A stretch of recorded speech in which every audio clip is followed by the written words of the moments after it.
Most people have goals. Very few have self-control. Your future is built on the things you refuse to resist. Ruined lives are rarely the result of a single catastrophic event. They are constructed one small impulse at a time. You sit in your room, your car, or your office, and you feel the urge. You open the app. You order the food. You buy what you don't need. When the dopamine fades, you blame your character. You treat this moment as a failure of sheer willpower or a symptom of laziness. This diagram shows the architecture of your daily environment. The human figure in the center is surrounded by algorithm loops, push notifications, and on-demand triggers. American life is an ecosystem engineered by software developers and marketers to bypass logic and attack discipline at the biological level. These systems share a single objective: to eliminate all friction between an impulse and a reward. In this zero-friction world, one tap brings a meal to a high-rise in Dallas. One swipe delivers endless entertainment to a couch in Chicago. The delay between desire and relief has been erased. You wake up every morning trying to rely on a finite reserve of internal mental strength.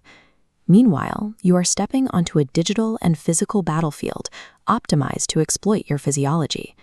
You are bringing a single shield to a psychological war. Self-control is rare because we are fighting a systemic environmental war using the wrong psychological tools. It is a battle against billion-dollar industries designed to exhaust your resistance. To understand why we fail, look at the time frame of a single decision. Focus on the split-second window right after an urge hits your brain, but before your fingers move to satisfy it. In that micro-moment, two opposing forces collide. You have the immediate emotional pull of the urge, the desire for dopamine or a distraction from stress. Against this is the logical anchor of your values, the business you want to build or the physique you want to earn. The force that decides the winner is your emotional tolerance. Weak discipline stems from an inability to set with minor psychological discomfort. When a small spike of boredom or stress appears, the brain treats it as a threat that requires immediate escape. This line graph plots psychological discomfort over time. The red line shows the modern response, a slight spike in discomfort, followed by an instant drop to zero through a distraction. The solid white line shows the sustained, elevated friction required to focus, build a business, or resist a craving. Discipline occurs in the gap between these lines. It is the choice to endure the friction of the white line without taking the red line's exit ramp. We are surrounded by exit ramps. Late-night food delivery in Miami and endless scrolling feeds in Los Angeles offer unearned emotional relief.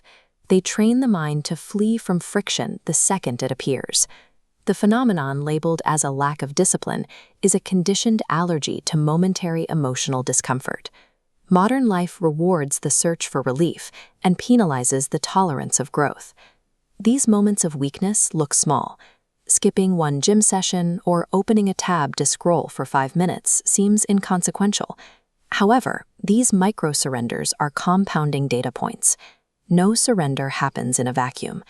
This flowchart shows the neurological loop of a habit. It moves from trigger to surrender to relief. Every time you feed an urge, the brain wires itself to make surrendering more automatic. The neural pathway thickens. One late-night purchase or one more short video accelerates this physical wiring. You are practicing weakness. Repeatedly obeying an urge makes the next failure easier to execute. This cycle leads to the quiet collapse of self-respect. You watch yourself repeatedly ignore your own goals. You stop trusting your own promises. Every urge you obey is a physical reinforcement of the habits and identity you are trying to escape. Mentally strong individuals operate in the same algorithmically hostile world. They have the same phones, the same targeted ads, and the same biological cravings. Their advantage lies in the tactical behaviors they deploy when a trigger fires. The primary tactic is delaying relief. When an urge hits, they do not attempt to rustle it down through brute force. They force a pause. They acknowledge the desire and freeze their momentum, allowing the urge to sit unmet. Once the momentum is paused, they utilize identity control. Look at the language of failure compared to the language of mastery. Weak discipline relies on restrictive language like, "I can't eat that," or "I can't waste money." This drains your willpower reserve. Successful people use identity-based language. They say, "I am not someone who eats garbage. I am not a person who wastes the morning." Willpower is a temporary restriction. It is a fragile gate in front of a hungry animal. Identity control is a permanent shift in self-image. It makes the urge irrelevant to who you are. Self-control and identity mastery are practiced skills, not genetic traits. Strong people are practiced at enduring friction. In a world addicted to impulse, the ability to resist is the ultimate asymmetric advantage for personal power. Most people are trapped in a loop of constant stimulation. Your discipline sets you apart. Stop obeying your impulses. The next time you feel the urge to seek an exit ramp, sit with the discomfort. Let the urge burn without moving. Master your emotional tolerance and rebuild your self-respect, one resisted urge at a time. A powerful life is constructed through self-mastery. If you can control yourself, you can change your life. Like, subscribe, and comment below if you are done letting urges dictate your future.